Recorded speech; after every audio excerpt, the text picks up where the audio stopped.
When someone hears the words, you have cancer, their world instantly shifts. I know mine sure did. Everything familiar suddenly feels unsteady.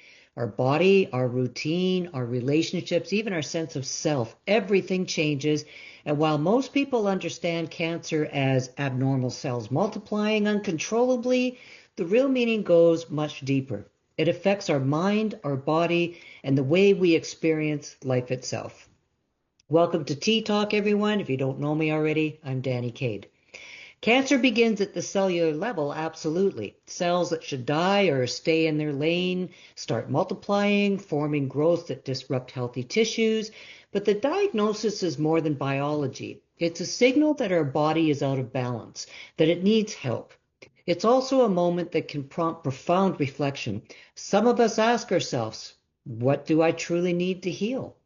Other parts of my life and my body have been ignored or neglected, maybe. Is that what the cause is? And really, the first reaction is almost always shock. Even if we've suspected something was off, hearing cancer, it just seems to freeze time. Our mind races and then goes blank. Fear arrives next, and it's fear of the unknown, fear of what they've suggested for treatments, fear of pain, fear of leaving loved ones behind. And that's entirely normal. It's human. It's our body and mind reacting to a sudden, extreme threat. Alongside fear comes a deep sense of loss. Daily routines no longer belong to us. Our calendar is now dominated by scans, labs, appointments, and treatments. Work, social life, and hobbies are disrupted or even put on hold. We might even feel powerless, as if our life is no longer our own.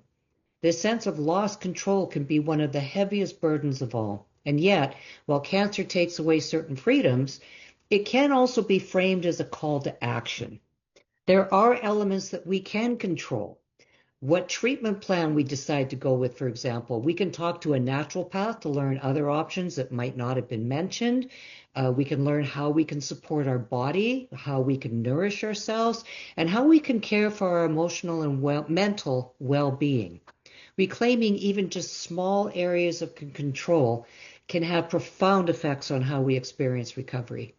The emotional impact of a diagnosis is immense, I know. Many patients, they feel guilt or shame, guilt for burdening their families, shame for feeling weak, or maybe even some self-blame for perceived lifestyle mistakes. And this emotional weight can be as debilitating as the physical effects of the disease itself. Acknowledging these feelings are normal. If we can validate them, seek some support, that's some of probably the most critical first step towards regaining stability. We're not weak for feeling afraid or overwhelmed. We're human. Cancer also challenges our identity. Sometimes we don't even remember the person we were before the diagnosis, that person who worked tirelessly or cooked for everyone, who carried the weight of responsibilities. Suddenly that all feels distant or maybe even unattainable.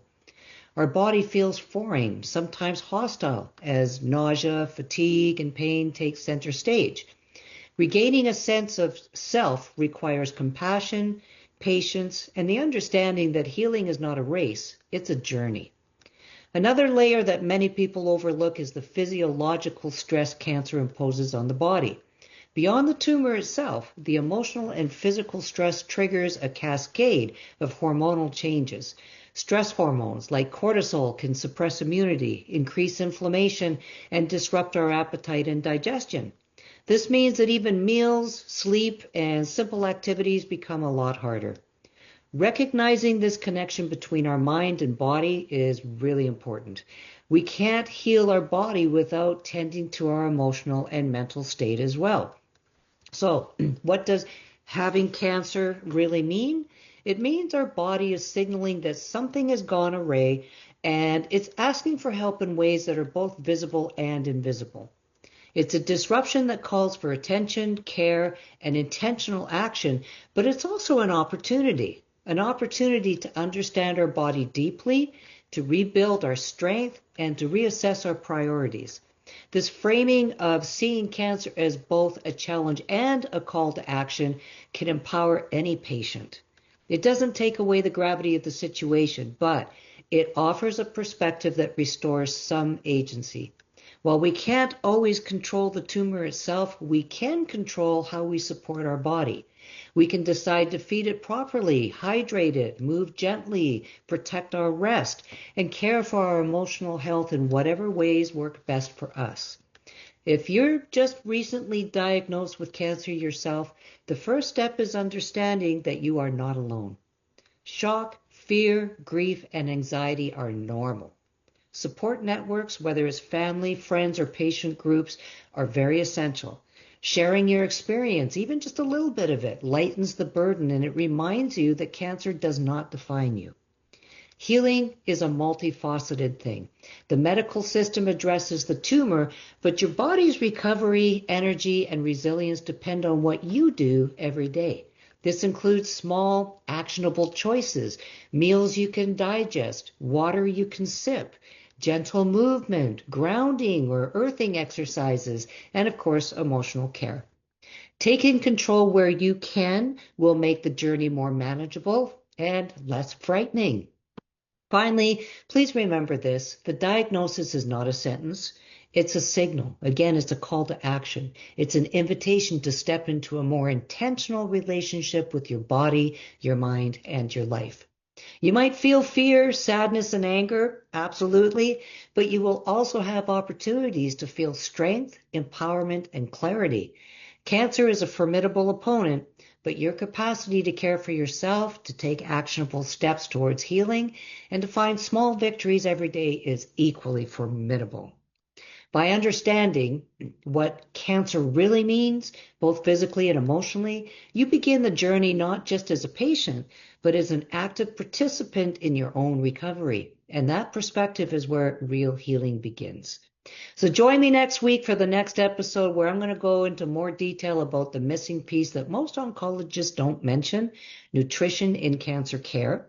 And if you're feeling drained, join me tomorrow for my weekly wellness show because I'm going to be spotlighting a certain vitamin that may be the missing piece for you. That'll be on my weekly wellness show tomorrow right here at 1 p.m. Pacific Standard Time. Otherwise, I look forward to seeing you next week, same time, same station, and I hope this finds you well. Please drop a comment at the end or hit the like button or subscribe. Let me know if this was any help to you. And if you'd like some more assistance in the meantime, you can follow me on Instagram. I have a page called Cancer Nutrition Support. Love to see you there. Thanks, everyone. Make it a great day. I look forward to seeing you again soon. Bye for now.